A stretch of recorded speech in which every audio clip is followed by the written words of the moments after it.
লাগছো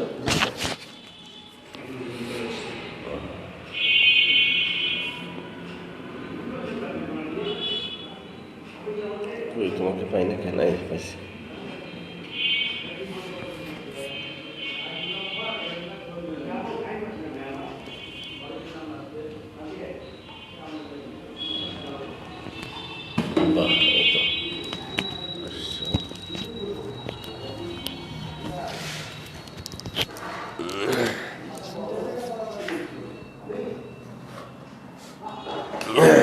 খেয়াল করো এখানে আমরা যা বলছিলাম লাইফটা মনে হয় সংযোগ বিচ্ছিন্ন হয়ে গেছিল। দেখো তো চ্যাডউইক যিনি নিউটন আবিষ্কার করলেন যিনি তার নাম হচ্ছে চ্যাডউইক।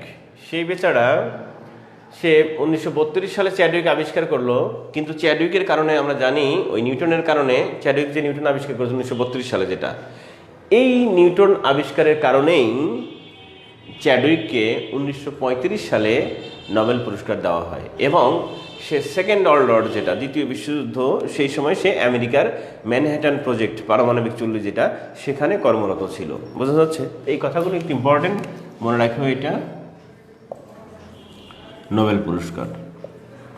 তাহলে এখানে গুরুত্বপূর্ণ হচ্ছে তিনটার মধ্যে এটা খুবই গুরুত্বপূর্ণ, সেটা হচ্ছে নোবেল পুরস্কার পায় 1935 সালে আর আবিষ্কার হচ্ছে 1932 সালে। আর তার গুরুত্বপূর্ণ আরেকটা অবদান, সেকেন্ড ওয়ার্ল্ড ওয়ারের সময় দ্বিতীয় বিশ্বযুদ্ধের সময় সে কোথায় ছিল? আমেরিকার ম্যানহাটন প্রজেক্টে সে কাজ করতো আর কি, সেইটা গুরুত্বপূর্ণ। আচ্ছা গেল। এরপরে আমরা নেক্সট টপিক, পরবর্তী টপিকের নাম লিখবো। সবাই লিখো, সবাই লিখো ধাতু। নেক্সট টপিকের নাম লেখো ধাতু।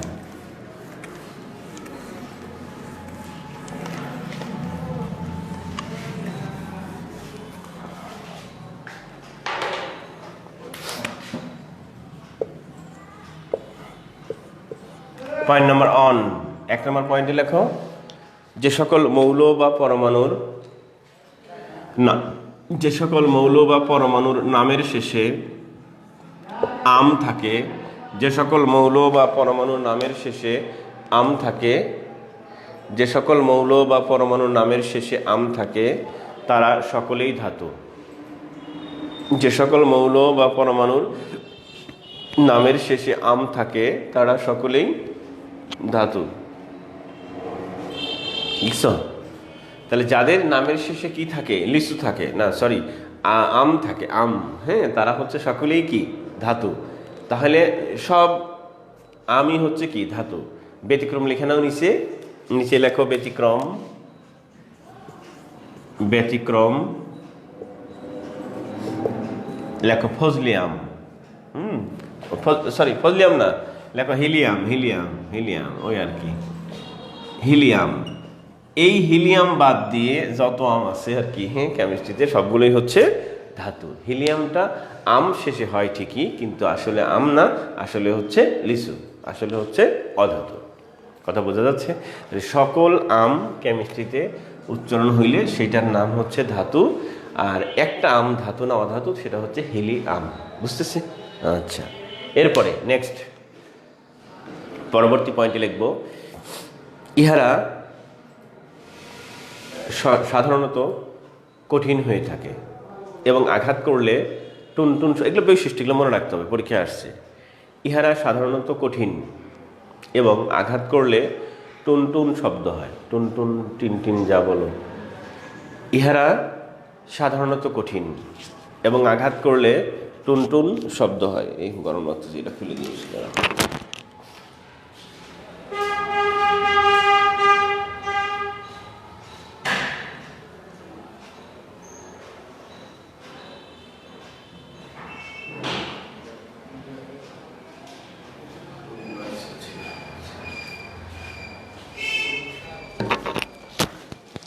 টুনটুন শব্দ হয়, লিখছি। আচ্ছা, এরপরে কমেন্ট করলে তো দেখতে পাবো নাকি? আচ্ছা দেখো, ব্যতিক্রম লেখো নিচে। ব্যতিক্রমগুলো বেশি ইম্পর্টেন্ট পরীক্ষার জন্য। হ্যাঁ, লেখো ব্যতিক্রম। তাহলে আমাদের 2 নম্বর পয়েন্ট ছিল হচ্ছে ইহারা সাধারণত কঠিন এটা হচ্ছে মূল কথা, তাই না? তাহলে ব্যতিক্রম লিখে নাও, কয়েকটা ব্যতিক্রম।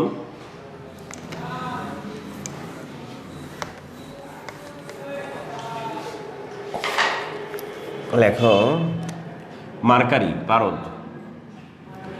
মার্কারি মানে পারদ যেটা। তারপর লেখো সিজিয়াম, তারপর লেখো ফ্রান্সিয়াম, তারপর লেখো গ্যালিয়াম, তারপর লেখো রুবিডিয়াম। রুবিডিয়াম, এগুলো হচ্ছে ব্যতিক্রম, একটু খেয়াল করো, বুঝছো? তাহলে কয়টা ধাতু ব্যতিক্রম? 5টা ধাতু ব্যতিক্রম। কি কি ব্যতিক্রম ধাতু?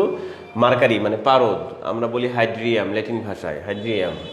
Caesium CS, francium FR, GA gallium, GE দিলে হবে জার্মেনিয়াম, এটা হচ্ছে জিএ গ্যালিয়াম, আরবি রুবিডিয়াম। তাহলে এই কয়টা হচ্ছে আমাদের কি দাঁড়াও একটু ফোন আসছে, কে ফোন দেয়? আমি এবার এমন কি গুরুত্বপূর্ণ পার্সন হলাম।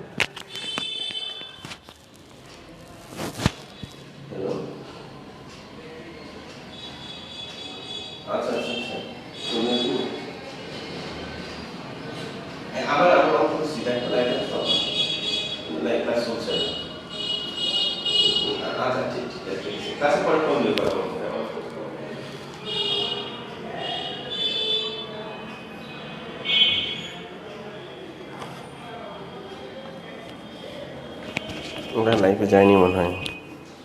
আচ্ছা খেয়াল করো, তাহলে আমরা বললাম কি কয়টা ধাতু ব্যতিক্রম? 5টা ধাতু ব্যতিক্রম। কি কি ভাই দেখো তো? হাইড্রিয়াম, সিজিয়াম, ফ্রান্সিয়াম, গ্যালিয়াম, রুবিডিয়াম, এই 5টা ব্যতিক্রম। কেন ব্যতিক্রম একটু খেয়াল করব। তার মধ্যে এই 5টার মধ্যে সবাই একটু মনোযোগ দিও। 5টার মধ্যে 2 ক্রাইটেরিয়া আছে। একটা হচ্ছে মার্কারি, আর এই 4টা একসাথে। খেয়াল করে নাও, সাধারণত ধাতুগুলো হচ্ছে সব, কেউ কমেন্ট করলে কিছু দেখো, করে নাই তো? না করলে দেখা যাবে। আমি দেখতে পাচ্ছি না কেন জন্য। কি করতে হবে আমার? না এখন তো আরো খুললাম নাকি শুরু করবো? ওই যে দেখা যাচ্ছে, এবার দেখা যাচ্ছে। যা ওগুলো দেখলে হবে।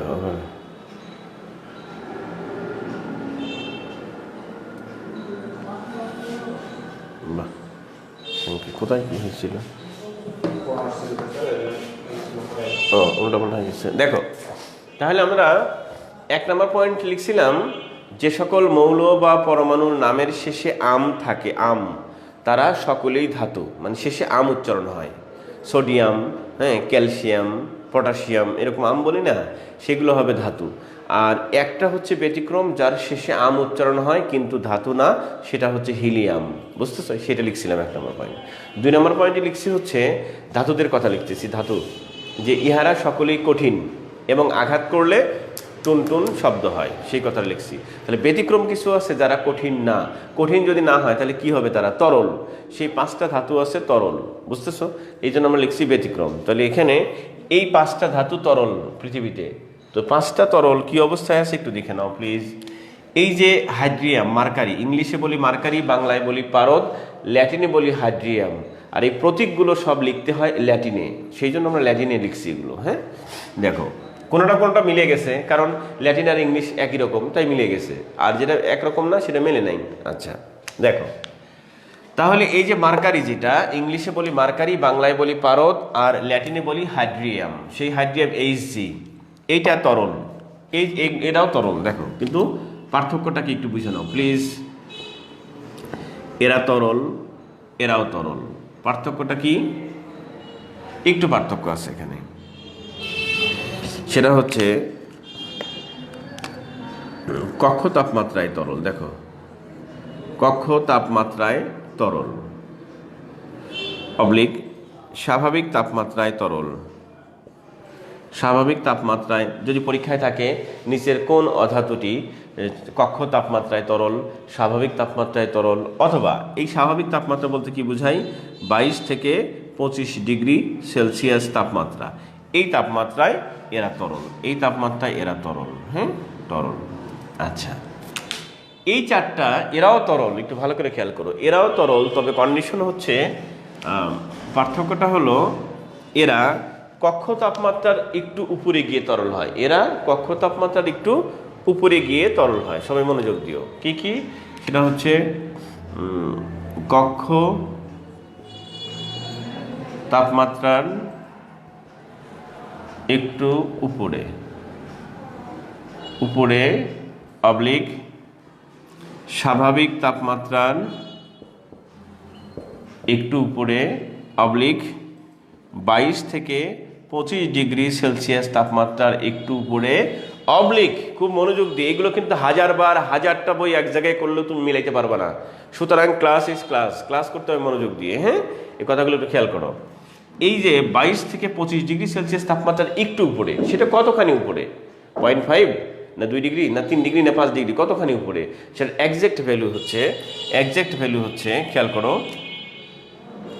28 ডিগ্রি সেলসিয়াস থেকে 35 ডিগ্রি সেলসিয়াস পর্যন্ত তাপমাত্রাকে বলা হয় কক্ষ তাপমাত্রার উপরের তাপমাত্রা, মানে একটু উপরে, এবং এটা সহনীয় তাপমাত্রা, হ্যাঁ কারণ আমাদের রাজশাহী অঞ্চলে তাপমাত্রা এমনি 40, 39, 42 চলেই যায়, অনেক সময় দেখা যায় গরমের সময়।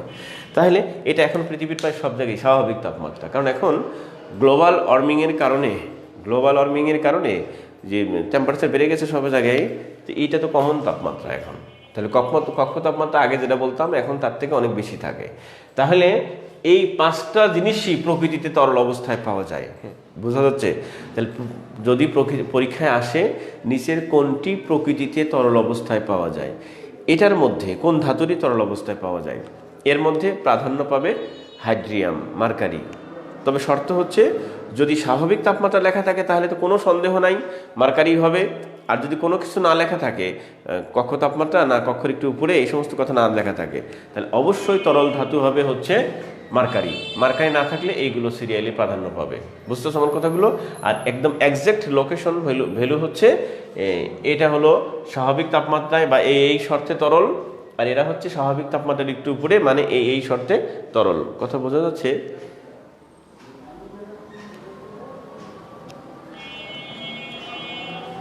ওহারে জাহিদ হাসান, আচ্ছা ঠিক আছে ভাই, চিনাবো। তুমি আমাকে ফোন দিও, আমি বলে দিব, হ্যাঁ ফোন দিও, জাহিদ হাসান বলে দিও। কালকে তুমি ক্লাস করেছো জাহিদ? কালকে ক্লাস করেছো? আমি তো তোমাদেরকে বলে দিয়েছি না যে এখন তো ফ্রি আছি, মোটামুটি ফ্রি আছি, যদিও ফ্রি না, আমি সবসময় বিজি, তারপরেও যতটুকু ফ্রি আছি তোমরা তো এখন সুযোগটা কাজে লাগাইতে পারো। কেউ ইচ্ছা করলে, কালকে অনেকে আসছে, ইচ্ছা করলে আসতে পারো, এসে ফোন দিয়ে এসে কি সমস্যা আছে ওটা সলভ করে নিয়ে যেও, হ্যাঁ যারা কাছাকাছি থাকো। আর দূরে থাকলে ফোন দিও, তারপরে আসতে পারলে আরও ভালো। তো যাই হোক, তাহলে এই কথাগুলো আমরা একটু মনে রাখবো ব্যতিক্রমের মধ্যে, হ্যাঁ একটু লিখে রাখো নিশ্চয়ই, যদি কেউ না লিখে থাকো তো লিখে রাখো।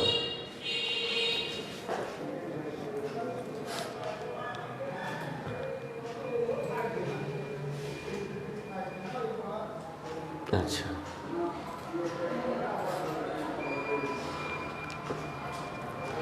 আচ্ছা শোনো, জাহিদের একটা সংক্ষিপ্ত আনসার হচ্ছে, জাহিদ হাসান যেটা জানতে চেয়েছো কেন্দ্রীয় পরমাণু যৌগের, হ্যাঁ এটা কিভাবে চিনব? একটা কমন কথা মনে রাখবো, অনেকগুলো কথা আছে, এটা সময় লাগবে একটু। তো 1 নম্বর কথা হচ্ছে যদি কিনা ওখানে যাদের ক্যাটেনেশন গুণ আছে, ক্যাটেনেশন গুণ, জৈব যৌগ, যারা একটা মৌল হয়ে অনেকের সাথে সম্পর্ক করতে চায় তারা সাধারণত কেন্দ্রীয় মৌল হয়। যেমন কার্বন আছে, নাইট্রোজেন আছে, সালফার আছে, এরা কেন্দ্রীয় মৌল হতে পারে। কথা বোঝা যাচ্ছে? এছাড়া আরও অনেক শর্ত আছে, তো তুমি আসিও, আমি বুঝাই দেবো ওখানে কী বলতে হচ্ছে। তুমি দেখো নেক্সট পয়েন্ট, পরবর্তী পয়েন্টে লেখো প্লিজ। পরবর্তী 3 নম্বর পয়েন্ট না কয় নম্বর পয়েন্ট হবে? লেখো ইহারা সকলেই বা ইহারা সহজেই, ধাতুদের কথা বলছি, ইহারা সহজেই ইলেকট্রন ত্যাগ করে, ইহারা সহজেই ইলেকট্রন ত্যাগ করে, ইহারা সহজেই ইলেকট্রন ত্যাগ করে, ইহারা সহজেই ইলেকট্রন ত্যাগ করে ধনাত্মক আয়ন অবলিক আধান অবলিক চার্জে পরিণত হয়। ইহারা সহজেই ইলেকট্রন ত্যাগ করে ধনাত্মক আয়ন অবলিক আধান অবলিক চার্জে পরিণত হয়। ইহারা সহজেই ইলেকট্রন ত্যাগ করে ধনাত্মক আয়ন অবলিক আধান অবলিক চার্জে পরিণত হয়। ইহারা সহজেই ইলেকট্রন ত্যাগ করে ধনাত্মক আয়ন অবলিক আধান অবলিক চার্জে পরিণত হয়। লিখছো? আচ্ছা, এরপরে লেখো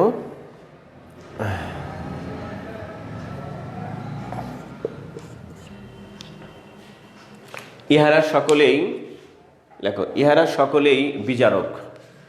ইহারা সকলেই বিজারক, এগুলো বিশেষের প্রশ্ন। তাহলে ধাতুসমূহ সকলেই কি? বিজারক। ইহারা সকলেই বিজারক। লিখছো? 5 নাম্বার, ওই যে গত দিনের কথাটা আরেকবার আমরা রিপিট করি। প্রকৃতি হতে প্রাপ্ত মৌলিক পদার্থের মধ্যে, প্লিজ লিখে নাও, প্রকৃতি হতে প্রাপ্ত মৌলিক পদার্থের মধ্যে ধাতুর সংখ্যা হলো 70টি। প্রকৃতি হতে প্রাপ্ত মৌলিক পদার্থের মধ্যে ধাতুর সংখ্যা হলো 70টি।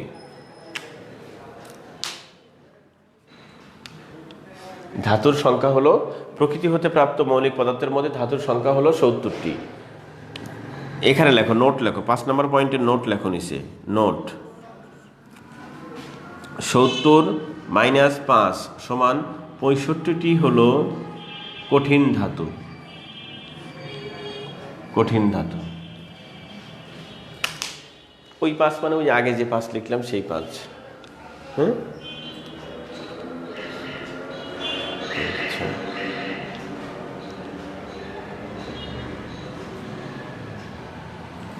আচ্ছা, দেখো তারা না, দেখো খেয়াল করো ভাই, আমরা যা বলছিলাম সেটা হলো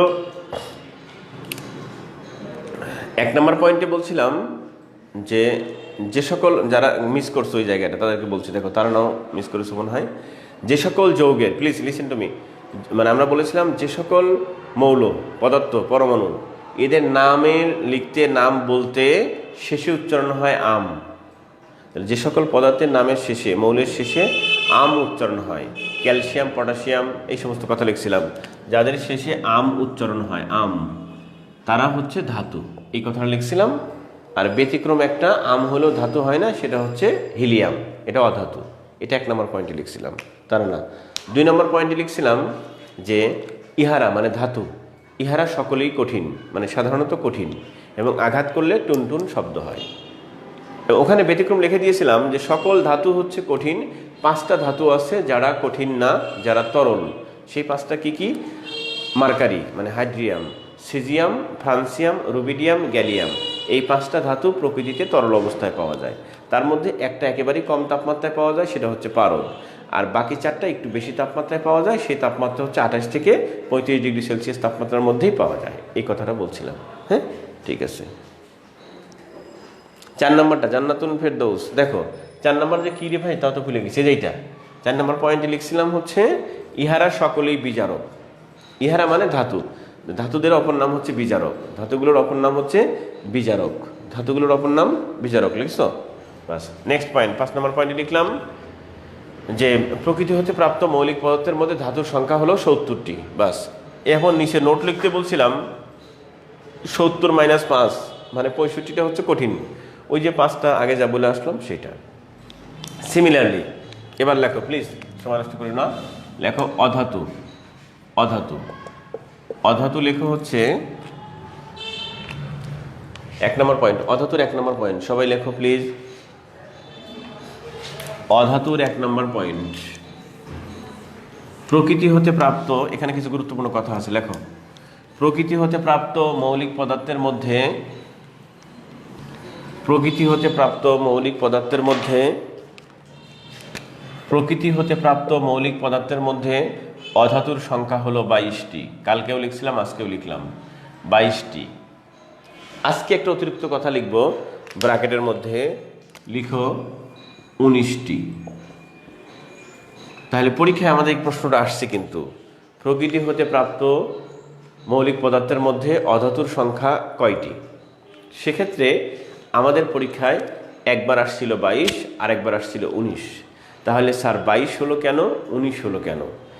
আমরা মনে রাখবো, যদি যে বছরে 19 হয়েছে সেই বছরে 22 কোনো অপশন ছিল না, তাহলে 19 কখন হবে, 22 কখন হবে? শোনো, সাধারণভাবে স্বাভাবিকভাবে প্রকৃতি হতে প্রাপ্ত অধাতুর সংখ্যা হচ্ছে 22টা।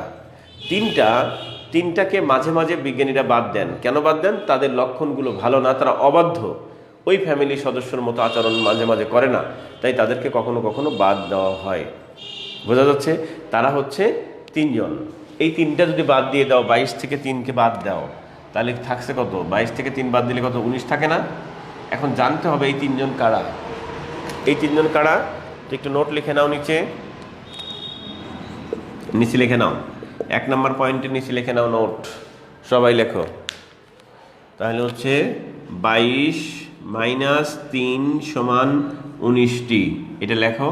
লিখে 3 যেখানে লিখছো, 3-এর নিচে অ্যারো দিয়ে 3টা মৌলের নাম লিখে নাও। কোন 3 জনকে বাদ দেওয়া হয়? একটা হচ্ছে ব্রোমিন, এটাকে মাঝে মাঝে বাদ দেওয়া হয়। এরপরে হচ্ছে কার্বন, এরপরে হচ্ছে হাইড্রোজেন। এই 3টাকে বাদ দিলে হয় 19টা। তো 3টাকে কেন বাদ দেই? এই 2টাকে বাদ দেই একটা কারণে, রাসায়নিক ধর্মের কারণে। রাসায়নিক ধর্মের কারণে এদেরকে বাদ দেওয়া হয়, ধর্মের জন্য। আর এরা মানে ব্যতিক্রম আর কি, সেই জন্য বাদ দেওয়া হচ্ছে আর কি। হ্যাঁ, আচ্ছা। আর একে বাদ দেওয়া হয়েছে হচ্ছে কি ধর্মের কারণে? ভৌত ধর্মের কারণে। দেখো, ভৌত ধর্ম মানে বাহ্যিক ধর্ম আর কি, ভৌত ধর্মের জন্য ব্যতিক্রম। তাহলে এ ব্যতিক্রম হচ্ছে কেন? দেখো তো ভাই, এ ব্যতিক্রম হচ্ছে, এরা 2 জন ব্যতিক্রম হচ্ছে রাসায়নিক ধর্মের কারণে। এরা এই বেচারা ব্যতিক্রম হচ্ছে ভৌত ধর্মের কারণে, মানে বাহ্যিক ধর্ম আর কি। তো ভৌত ধর্ম ব্রোমিনের কি? সে হচ্ছে এমন একটা অধাতু যা ধাতুগুলো সাধারণত গ্যাসীয় হয়, কিন্তু সে ব্যতিক্রম হচ্ছে, সে হলো তরল। সে হচ্ছে তরল, 1। 2 নম্বর কারণ হচ্ছে সে হলো রঙিন। তাহলে এর 2টা কারণ আছে। কি কি কারণ দেখো তো ভাই? একটা হচ্ছে তরল ও রঙিন, এই কারণে সে ব্যতিক্রম। আচ্ছা, 1 নাম্বার। কার্বন এবং হাইড্রোজেন ব্যতিক্রম কেন? একটু মনোযোগ দিও সবাই। হ্যাঁ, কার্বন এবং হাইড্রোজেন ব্যতিক্রম কেন? কারণ সকল ধাতুগুলো কি করে? ইলেকট্রন ত্যাগ করে, ইলেকট্রন ছেড়ে দেয়। কিন্তু অধাতুগুলো সব ইলেকট্রন গ্রহণ করে।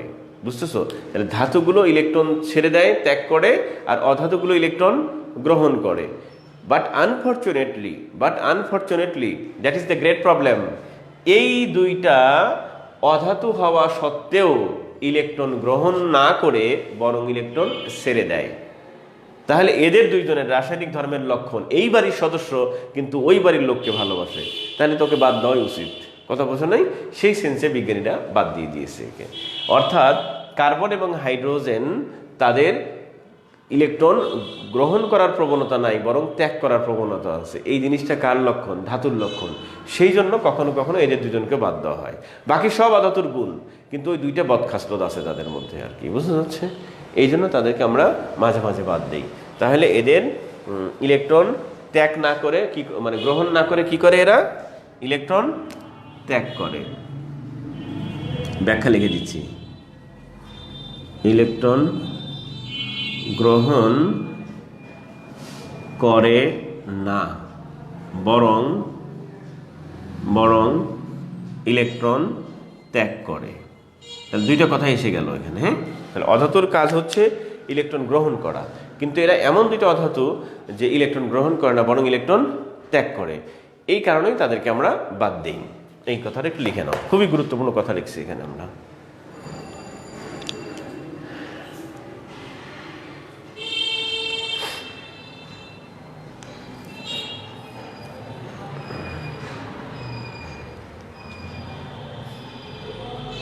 লিখছো? ব্যাস, এখন আমরা চলে যাচ্ছি এখান থেকে। নেক্সট পরবর্তী পয়েন্টে আমরা লিখবো হচ্ছে কয়টা? 1 নম্বর পয়েন্ট লিখলাম, কেবল 2 নম্বর পয়েন্টে লেখো। পরবর্তী পয়েন্ট 2 নম্বর পয়েন্টে লেখো।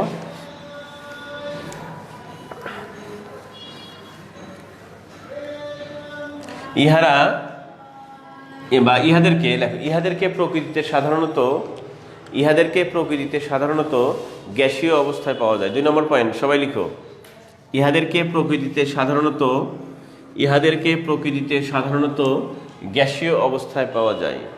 ইহাদেরকে প্রকৃতিতে সাধারণত গ্যাসীয় অবস্থায় পাওয়া যায়। ইহাদেরকে প্রকৃতিতে সাধারণত গ্যাসীয় অবস্থায় পাওয়া যায়। ইহাদেরকে প্রকৃতিতে সাধারণত গ্যাসীয় অবস্থায় পাওয়া যায়। শামীম যাও একটু খাই, আমরা চা খাই, গলা বসে যাচ্ছে তো, কাশি উঠতেছে। ইহারা প্রকৃতিতে সাধারণত, তুমি একটা নিয়ে এসো, তুমি খাও। ইহারা প্রকৃতিতে সাধারণত বা ইহাদেরকে প্রকৃতিতে সাধারণত গ্যাসীয় অবস্থায় পাওয়া যায়। ব্যতিক্রম লেখো, ব্যতিক্রম লিখো ব্রোমিন, একটু সুন্দর করে লেখো। ব্রোমিন লেখো, বিয়ার লিখছো। ব্যতিক্রম হচ্ছে ব্রোমিন, বিয়ার, ব্র্যাকেটের মধ্যে লেখো বিয়ার, দাড়ি দিয়ে লেখো। ইহা একমাত্র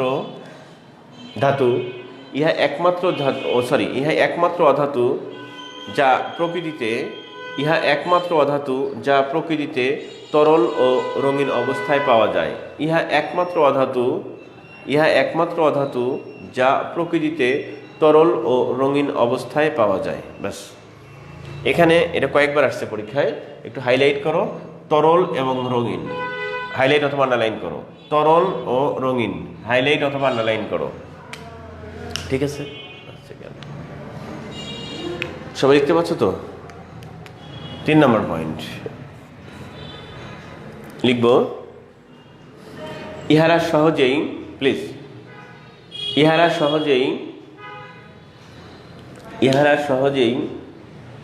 ইলেকট্রন গ্রহণ করে। ইহারা সহজেই ইলেকট্রন গ্রহণ মানে ধাতুর উল্টা। 3 নম্বর পয়েন্ট লেখো। ইহারা সহজেই ইলেকট্রন গ্রহণ করে। ইহারা সহজেই ইলেকট্রন গ্রহণ করে। ইহারা সহজেই ইলেকট্রন গ্রহণ করে। ইহারা সহজেই ইলেকট্রন গ্রহণ করে ঋণাত্মক আয়ন অবলিক আধান অবলিক চার্জে পরিণত হয়। ঋণাত্মক আয়ন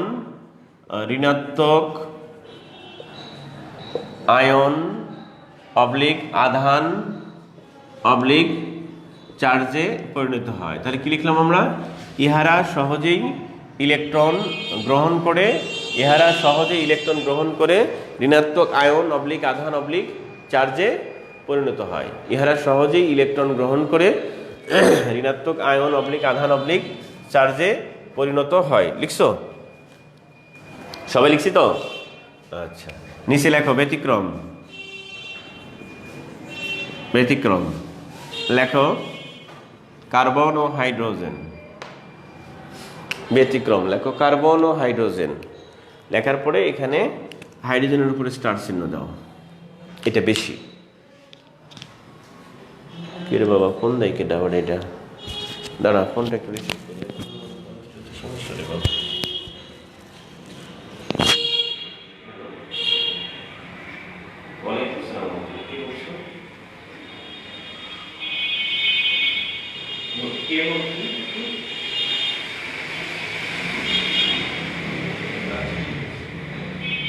আমি একটু ক্লাসের মধ্যে আসছি,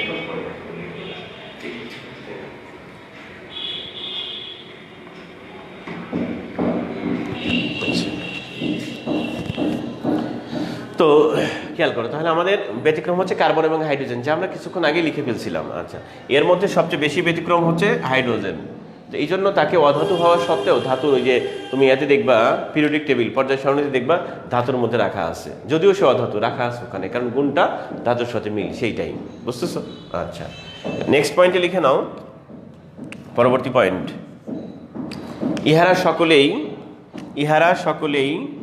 জারক। ইহারা সকলেই জারক, এটা বিশেষের প্রশ্ন, অনেকবার আসছে। ইহারা সকলেই জারক। ইহারা সকলেই জারক না?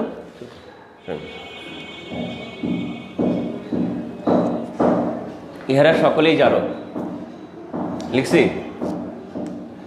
ব্যাস, এটা হচ্ছে অধাতু থেকে ফান্ডামেন্টাল কিছু আলোচনা। এখন আমরা আরেকটা গুরুত্বপূর্ণ টপিক পড়বো এখন। হ্যাঁ, সেই গুরুত্বপূর্ণ টপিকের কোনো নাম নাই, কয়েকটা জিনিস একসাথে পড়বো আমরা। তো তোমরা একটু লিখে নাও।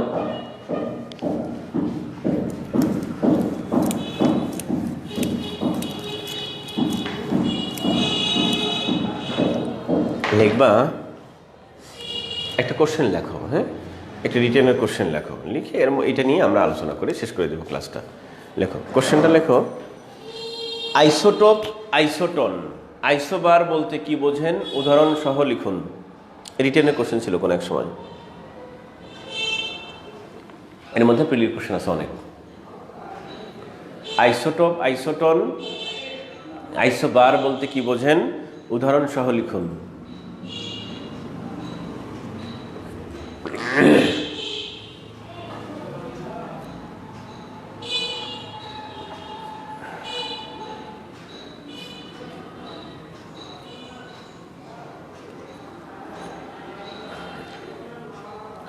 আইসোটোপ, আইসোটন, আইসোবার বলতে কি বোঝেন, উদাহরণ সহ লিখুন।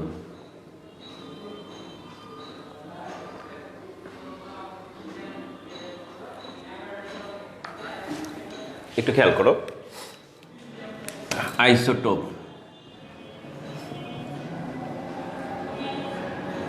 আইসোটোপ, আইসোটন, আইসোবার, একটু মনোযোগ দিও। হ্যাঁ, তাহলে আমরা কি কি শিখতে যাচ্ছি? আইসোটোপ, আইসোটন, আইসোবার, প্রায় এখান থেকে কোশ্চেন হয়। হ্যাঁ, তো সবাই একটু খেয়াল করো। এই জায়গায় শিখতে গেলে তোমাকে কতগুলো টেকনিক মনে রাখতে হবে, তাছাড়া পরীক্ষার হলে তুমি কভার করতে পারবে না। এখান থেকে দুইটা কোশ্চেন হবে। কোশ্চেন দুইটা হবে এরকম, একটা আসবে সংজ্ঞা, আর একটা হবে কোশ্চেন এখান থেকে উদাহরণ। এই দুইটা কোশ্চেন এখান থেকে আসবে। অর্থাৎ কোনো একটা সংজ্ঞা লেখা থাকবে আর অপশনে থাকবে আইসোটোপ, আইসোটন, আইসোবার, আইসোমার। ওই আইসোমার আলাদা জিনিসটা এর সাথে লেখাই নেই। তাহলে ওই চারটা সংজ্ঞা, ওই চারটা অপশন দেওয়া থাকবে নিচে, আর উপরে একটা সংজ্ঞা লেখা থাকবে, বলবে এটা কিসের সংজ্ঞা। কথা বুঝতেছ? অথবা উপরে একটা উদাহরণ দেওয়া থাকবে আর নিচে বলা থাকবে এগুলো কিসের উদাহরণ। হ্যাঁ, এইটা।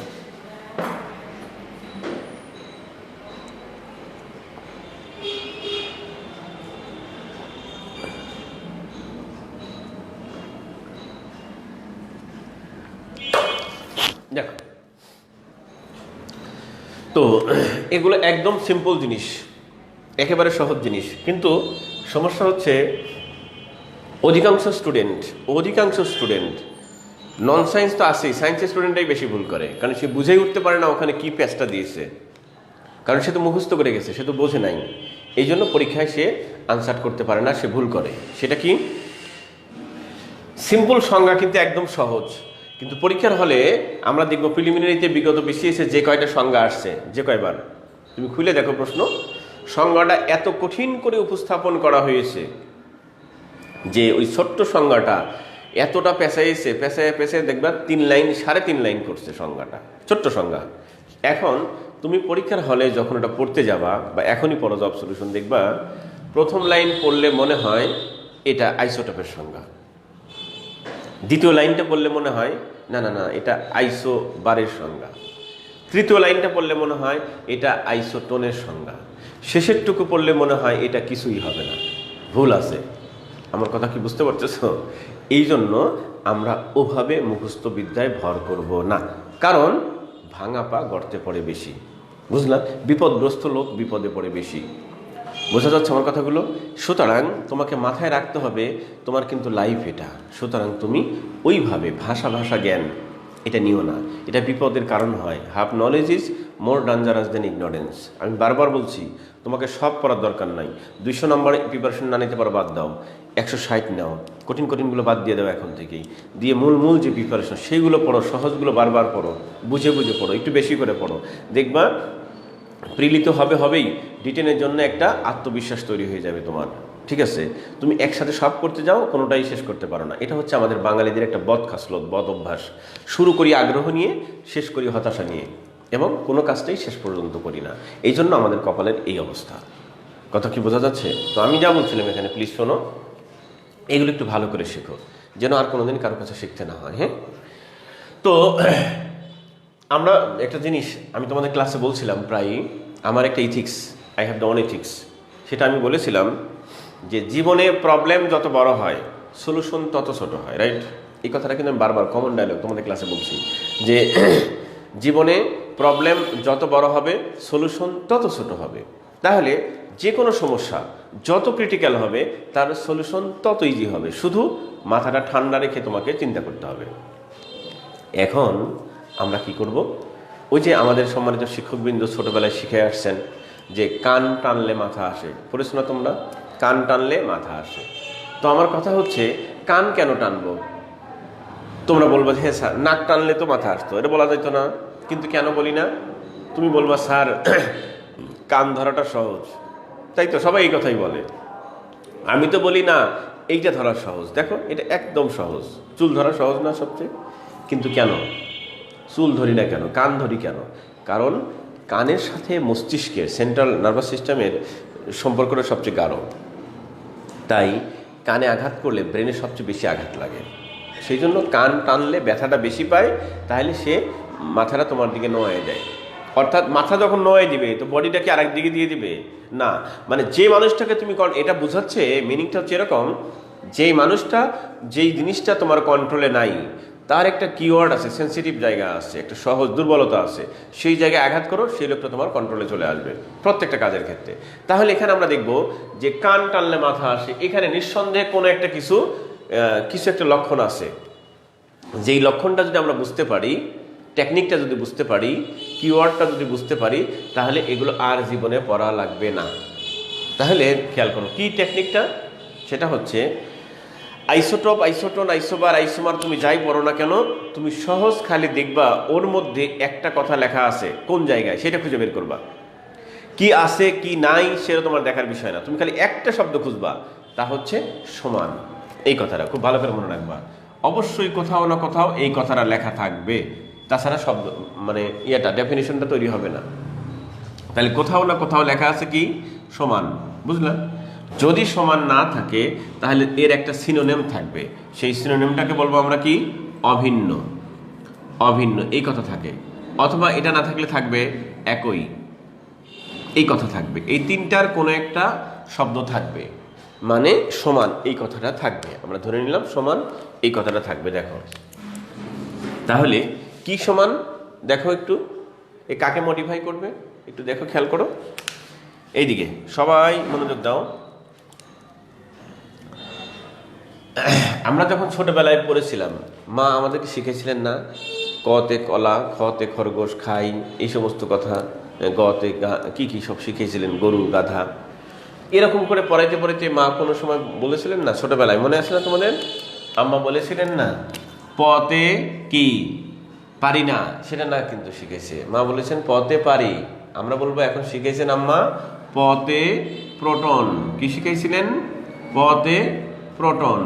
ধরো এটা শিখেছিলেন, মনে নাই যেহেতু এটাই ধরে নিলাম, পতে প্রোটন। শেষের অক্ষর কি ন, নতে নিউট্রন, নতে নিউটন। শেষের অক্ষর কি র, রতে ভর। বুঝতেছো? এই তিনটা কথা আমরা মনে রাখবো। তাহলে আইসোটোপের শেষের অক্ষর কি প, প বলতে বুঝাবো মায়ের কথা ধরে পতে প্রোটন। আইসোটোনের শেষের অক্ষর কি ন, নতে নিউটন। আইসোবারের শেষের অক্ষর র, রতে ভর বা বারতে ভর। হ্যাঁ, এখন এই সমান যদি মডিফাই করে ওদেরকে, অর্থাৎ সমান যদি বুঝায় প্রোটনকে তাহলে হবে আইসোটোপ, সমান যদি বুঝায় নিউটনকে তাহলে হবে আইসোটন, সমান যদি বুঝায় ভরকে তাহলে হবে আইসোবার। বুঝতেছো আমার কথাগুলো? তাহলে এই প্রোটন মানে হচ্ছে প্রোটন সংখ্যা। এখন এটা কি জিনিস একটু দেখো, আরেকবার দেখো এদিকে প্লিজ, সবাই মনোযোগ দাও। এটা ছিল আমাদের অ্যাটম, তাই তো? এই অ্যাটমের মধ্যে ভিতরে কি ছিল আমাদের? প্রোটন এবং নিউট্রন। দেখো বাহিরে ছিল ইলেকট্রন, ভিতরে ছিল কে কে ভাই? প্রোটন এবং নিউট্রন, প্রোটন এবং নিউট্রন। দেখো তো সবাই মনোযোগ দাও, এখানে আমরা শিখছিলাম যে কোনো মৌলের মধ্যে যতগুলো প্রোটন থাকে তাকে বলা হয় ওই মৌলের পারমাণবিক সংখ্যা। কি বলা হয়? পারমাণবিক সংখ্যা। আর প্রোটন এবং নিউট্রন যোগ করলে যা হয় তাকে বলা হয়, খোলা আছে আসো, পারমাণবিক ভর। বসো, পারমাণবিক ভর তাকে বলা হয় পারমাণবিক ভর। বসো তোমরা, তাকে বলা হয় পারমাণবিক ভর। তাহলে এটা হচ্ছে পারমাণবিক সংখ্যা, এটা হচ্ছে পারমাণবিক ভর, খেয়াল করিও। তাহলে সবাই একটু মনোযোগ দিও। প্রোটনের সংখ্যাকে বলা হয় পারমাণবিক সংখ্যা, প্রোটন এবং নিউটনের যোগফলকে বলা হয় পারমাণবিক ভর। একটু এদিকে খেয়াল করো প্লিজ।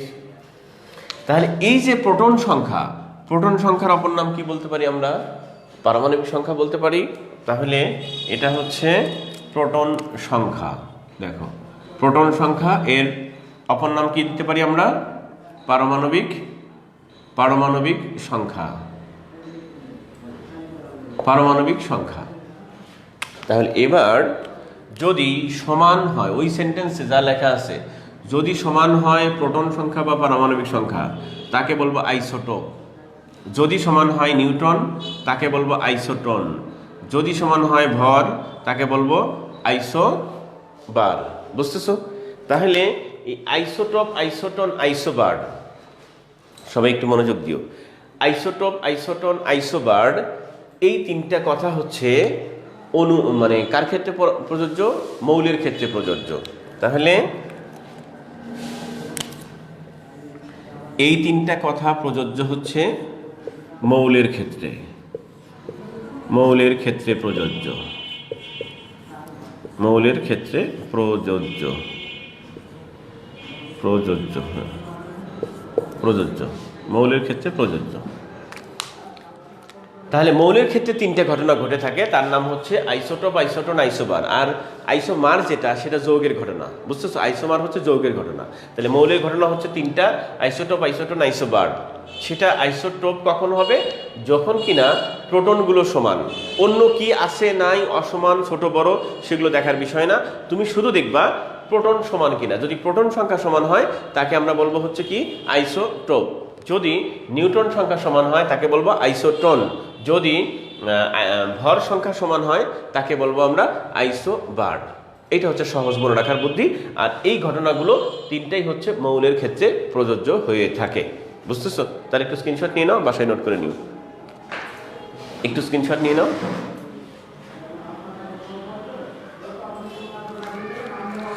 স্ক্রিনশট নিয়ে নাও অথবা লিখে নাও।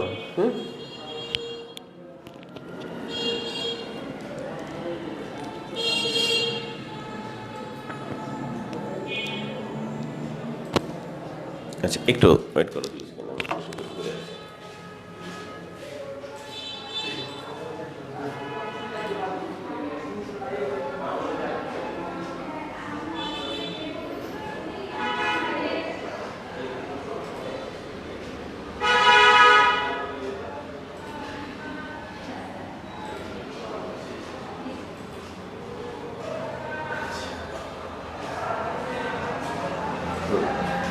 এবার খেয়াল করো প্লিজ। তাহলে সংজ্ঞাগুলো তোমার লিখে নিচ্ছে, তো ওইভাবে লিখে মনে রাখবা। এটাই লিখে রাখো, তাইলে হয়ে যাবে। ওইটাই সংজ্ঞা, আর কিছু না। এবার উদাহরণ কয়েকটা লেখাই দিই। দেখো, কয়েকটা উদাহরণ লিখে নাও। এটা স্ক্রিনশট নিয়ে রেখে দাও। হ্যাঁ, আচ্ছা, গুরুত্বপূর্ণ চিত্র করলেই তুমি স্ক্রিনশট নিয়ে নিবা, তাহলে তো তোমার কাছে চলে আসলো এটা। এবার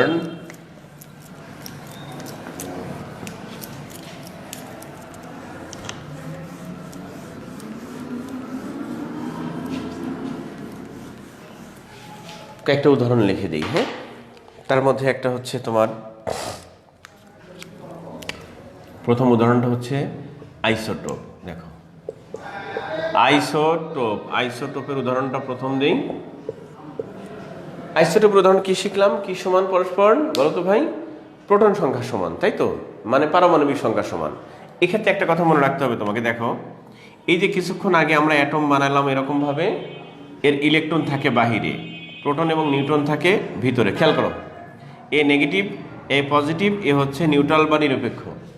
কিন্তু তোমরা দেখবা যে প্রায় কেমিস্ট্রি স্টুডেন্টরা যখন কোনো কিছু লিখে, কোনো মৌল, তখন উপরে কিছু সংখ্যা লেখে, নিচে কিছু সংখ্যা লেখে। তুমি পর্যায় সারণীতে তাকালে দেখতে পাবা। সেখানে ওনারা কি করেন? ধরো কথার কথা সোডিয়াম লিখছে, তাহলে তুমি তাকায় দেখবা ওরা ওই সোডিয়ামের মাথার উপরে লিখছে 23, নিচে লিখছে 11। এইরকমভাবে কিছু লেখে। তার এটা কি বোঝায় জানো? এটা বোঝায় যে সোডিয়ামের ভর হচ্ছে উপরে। ভর, মানুষ যে ভর নেয়, লোড নেয়, টেনশন নেয় কোথায়? উপরে। তাহলে ভর থাকে উপরে, আর পা দিয়ে হাঁটে, পা থাকে নিচে। পা মানে হচ্ছে প্রোটন, পায়ের সংখ্যা, আর ভর মানে ভর। তাহলে এই দুইটাকে বলে ভর। দেখো এই দুইটার যোগফল থাকে মাথার উপরে, আর এই যে এইটা শুধু এইটা থাকে নিচে। তাহলে নিউক্লিয়াসের মধ্যে যা থাকে সেইগুলো এখানে লেখা থাকে, বুঝতেছো? তো নিউক্লিয়াসের যে দুইটা আছে সেই দুইটা যোগ করে যা হয় সেটা উপরে থাকে, আর শুধু প্রোটনটা নিচে থাকে। সবাই খেয়াল করো। তাহলে উপরে থাকে হচ্ছে ভর সংখ্যা, ভর সংখ্যা মানে হচ্ছে প্রোটন এবং নিউট্রনের যোগফল উপরে থাকে, আর নিচে থাকে হচ্ছে এই প্রোটন। তার মানে সোডিয়াম এভাবে লেখা মানে কি জানো? সোডিয়ামের প্রোটন সংখ্যা 11 এবং সোডিয়ামের পারমাণবিক ভর হচ্ছে 23। কথা বোঝা যাচ্ছে? সুতরাং দেখো না ভাই প্লিজ, দুইটা যে উদাহরণগুলো পরীক্ষায় আসছে একটু লিখে নাও। 1 নম্বর উদাহরণ আসছে আমাদের কপার, আইসোটোপের উদাহরণটা আগে লিখে নিই, আইসোটোপটা পরে দেখি। হাইড্রোজেনের দিয়ে আসছে, হাইড্রোজেন 1 1, হাইড্রোজেন 1 2, দেখো হাইড্রোজেন 1 3। একটু খেয়াল করো, এই তিনটা হচ্ছে হাইড্রোজেনের প্রধান আইসোটোপ।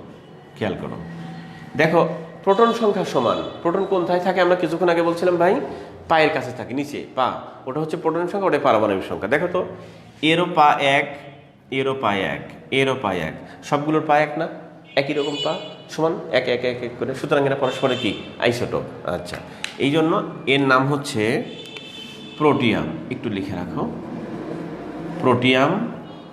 এর নাম হলো ডিউটেরিয়াম, ডিউটেরিয়াম। এর নাম হলো ট্রাইটিয়াম, ট্রাইটিয়াম।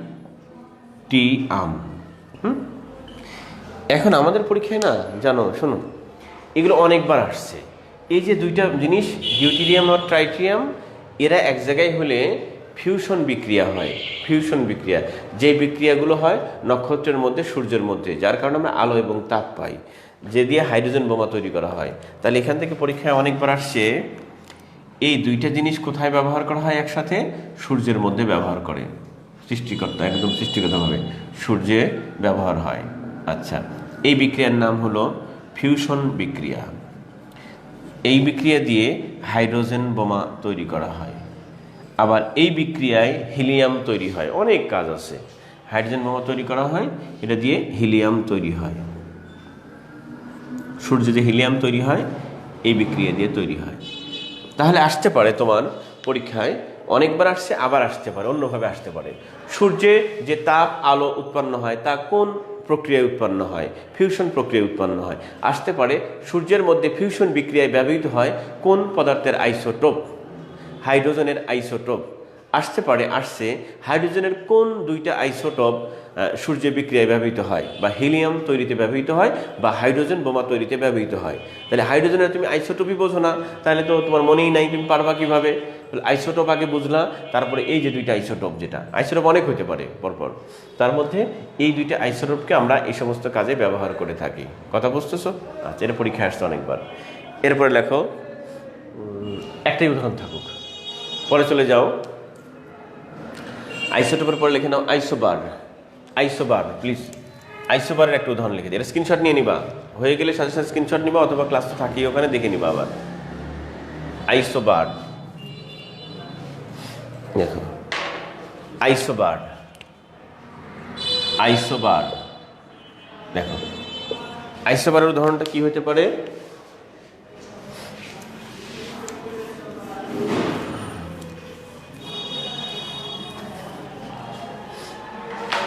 আইসোবার কমন, দেখো একটু।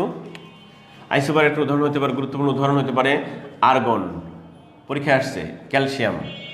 আর্গন একটা অধাতু, হ্যাঁ, আচ্ছা, নিষ্ক্রিয় গ্যাস না, আর একটা ধাতু। তাহলে আর্গনের পারমাণবিক সংখ্যা, প্রোটন সংখ্যা হচ্ছে 18। এই কয়েকটা মনে রাখলে হয়ে যাবে, হ্যাঁ, 18। আর এর হচ্ছে পারমাণবিক সংখ্যা 20, প্রোটন 20, বুঝলা? আর পারমাণবিক ভর প্রোটন এবং নিউট্রন যোগ করলে যা হয়, এরও হলো 40, এরও হলো 40।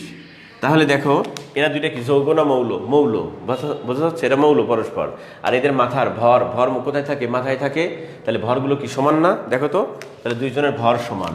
এই যে মাথার উপরের ভর সমান, এই জন্য এরা পরস্পরে কি হয়ে গেছে, পরস্পরের আইসোবার হয়ে গেছে। তাহলে এটা হচ্ছে তোমার আর্গন, নিষ্ক্রিয় গ্যাস আর্গন। এটা হচ্ছে একটা ধাতু ক্যালসিয়াম, ক্যালসিয়াম। এরা পরস্পরের আইসোবার। একটা করে উদাহরণ দিলাম। এরপরে লেখো আইসোটোন। Isotone please, isotone. হ্যাঁ, আইসোটোন। আইসোটোনের উদাহরণ হলো আইসোটোন। এর উদাহরণ হচ্ছে, শোনো, সালফার। কয়েকটা উদাহরণ একসাথে দিয়ে দিই। দেখো, সালফার নাম শুনেছো না? সিলিকন নাম শুনেছো না? Silicon, silicon, sulphur. এরপরে বা ফসফরাসটা দিই, তিনটে দিয়ে দিই। দাঁড়া, সিলিকন, ফসফরাস, সালফার, তিনটা গুরুত্বপূর্ণ মৌল। হ্যাঁ, এটা দেখো, সিলিকনের পারমাণবিক সংখ্যা হচ্ছে কি, একটু খেয়াল করো, পারমাণবিক সংখ্যা হচ্ছে 14, এর পারমাণবিক সংখ্যা হচ্ছে 15, এর হচ্ছে 16। পারমাণবিক ভর, এর পারমাণবিক ভর হচ্ছে 32, এর হলো 31, এর হল হচ্ছে 30। দেখো, পাও মিল নাই, ভরও মিল নাই, মাথাও মিল নাই, কিছুই মিল নাই। তাহলে কি মিল খুঁজবো এখানে? নিউটন, নিউটন খুঁজবো। নিউটন মানে কি? এখানে কি আছে ভাই একটু খেয়াল করো তো। এইখানে এর মধ্যে কি আছে? আমরা বলেছিলাম প্রোটন এবং নিউট্রন আছে, কিছুক্ষণ আগে শিখলাম।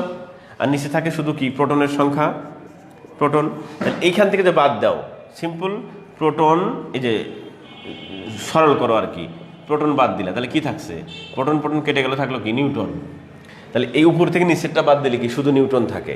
তাহলে এখানে বিয়োগ করো, কত? 30 থেকে 16, 30 থেকে 16 বাদ দিলে কত থাকে রে? 30 থেকে 14 বাদ দিলে 16 থাকে, তার মানে কি নিউটন থাকে, নিউটনটা 16। এখানে 31 থেকে 15 বাদ দিলে কি থাকে? 16 থাকে।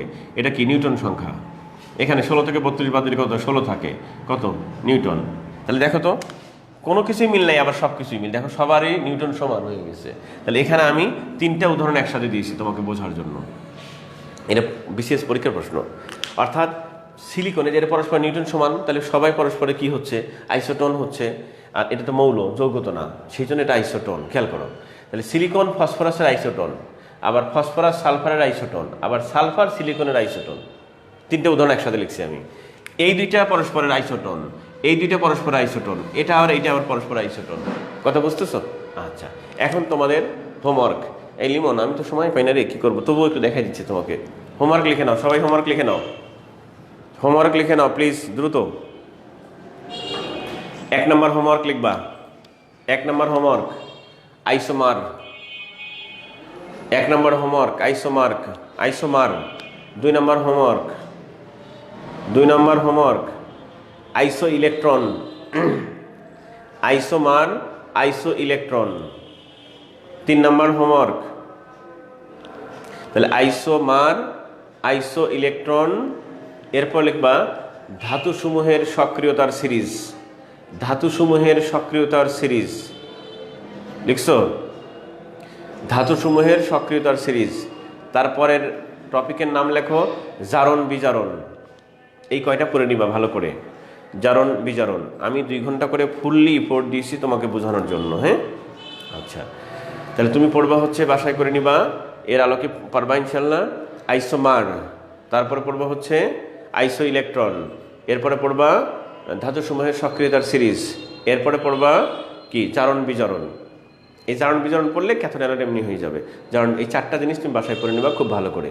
ব্যাস, মোটামুটি আমাদের কেমিস্ট্রি ক্লাস ফিনিশড। এখন লিমন, লিমন আমাকে কালকে থেকে প্রশ্ন করতেছে, স্যার ওই যে প্রথম দিন পড়াইছিলাম ওজন আর ভরের মধ্যে পার্থক্য, এটা অনেক লম্বা কথা, সংক্ষিপ্ত কাহিনী একটু শুনে নাও। এটা হচ্ছে বিজ্ঞানী নিউটন, তিনি যা বলেছিলেন। হ্যাঁ, শ্যামলী আসো, ভিতরে যাও। বিজ্ঞানী নিউটন তিনি যে কথাটা বলেছিলেন, যাও ভিতরে, ভিতরে ঢোকো, ভিতরে যাও। বিজ্ঞানী নিউটন যে কথাটা বলেছিলেন, তিনি যে এই ঘটনাটা ওনার হচ্ছে কত সালের, 1772 তিনি এটা করলেন, লাইটে থিওরি দিলেন।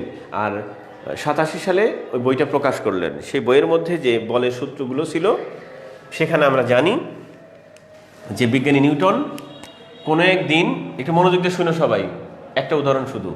লিমন প্রশ্ন করেছে স্যার ওজন এবং ভরের মধ্যে পার্থক্য কী, সেটা একটু চিত্র সহ বুঝিয়ে দিচ্ছি। দেখো, এইটা একটা গাছ, বেচারা কি যেন নাম, নিউটন বসেছিল সেই গাছের মধ্যে। এইটা কিসের গাছ ছিল মনে আছে তোমাদের? আপেল গাছ। আপেল গাছ, ওই যে নিউটনের সেই কাহিনী। হ্যাঁ, আপেল গাছ। দেখো, এই আপেল গাছের নিচে বেচারা নিউটন বসে আছে, আর তার যে হাত ছিল, হাত রাখা ছিল টেবিলের উপরে, ডেস্কের উপরে। সেই হাতের উপরে এই যে আপেল গাছ, সেই আপেল গাছে বড় বড় কিছু তাল ধরেছিল। তাল না, সরি, তাল না, আপেল ধরেছিল, আপেল। সেই আপেলের কোনো একটাই সে ঠাস করে তার হাতের আঙ্গুলের উপর পড়েছিল, প্রচণ্ড ব্যথা পেয়েছিল, তার যা কাহিনী লেখা আছে।